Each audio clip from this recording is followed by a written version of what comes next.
Hi there, welcome back to my channel. This is Teacher Lori. Welcomes you to English 101.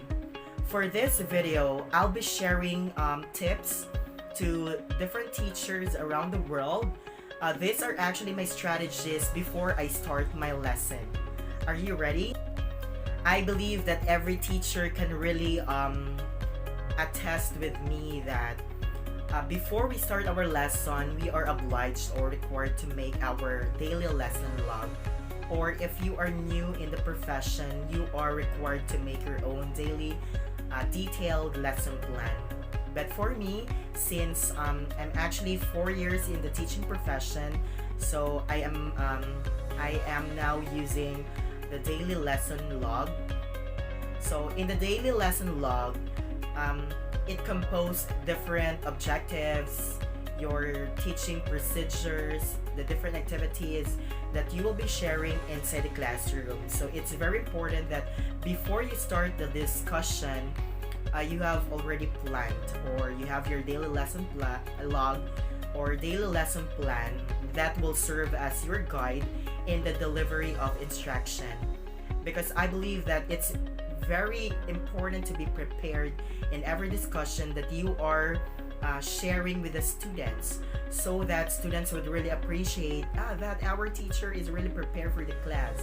So that students would really listen attentively to your discussion, because the students know that you are well prepared to start the class.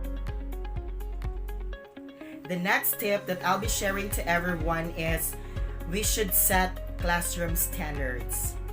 Setting classroom standards, it helps the teacher to manage the class properly. Because if you have rules implemented inside the classroom, then students must really follow it. Let's say, for example, if you want to answer, please make sure that you raise your hand so that you will be recognized by your teacher. Or let's just say, okay, before we start our discussion, make sure that your chairs are properly arranged. Or let's just say that we need to maintain cleanliness inside the classroom. Another is, if somebody is speaking, we need to listen attentively, because it's one way to show respect to somebody who is speaking. So that's it. We need to have standards or classroom standards. The next tip that I'll be sharing to everybody is that when we enter the classroom, make sure to wear a beautiful smile, because wearing a beautiful smile motivates or makes students feel comfortable inside the classroom.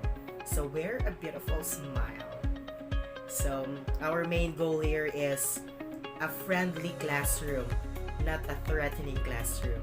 So make sure that once we enter the classroom, make sure to wear a beautiful smile.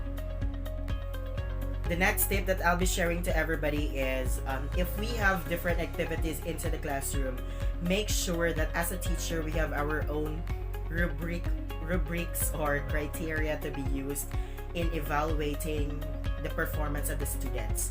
To have fair judgment to every learner or every student, we need to follow standards in a way that we are using rubrics or criteria for judging their performance. The next tip that I'll be sharing to everybody, and it's the most important part of our lesson, is to do formative assessment. So a formative assessment for 5 to 10 items to know if the students are really listening well to your discussion, or it would also help you as a teacher to assess what are the things to be improved for your students. So make sure that you do a formative assessment.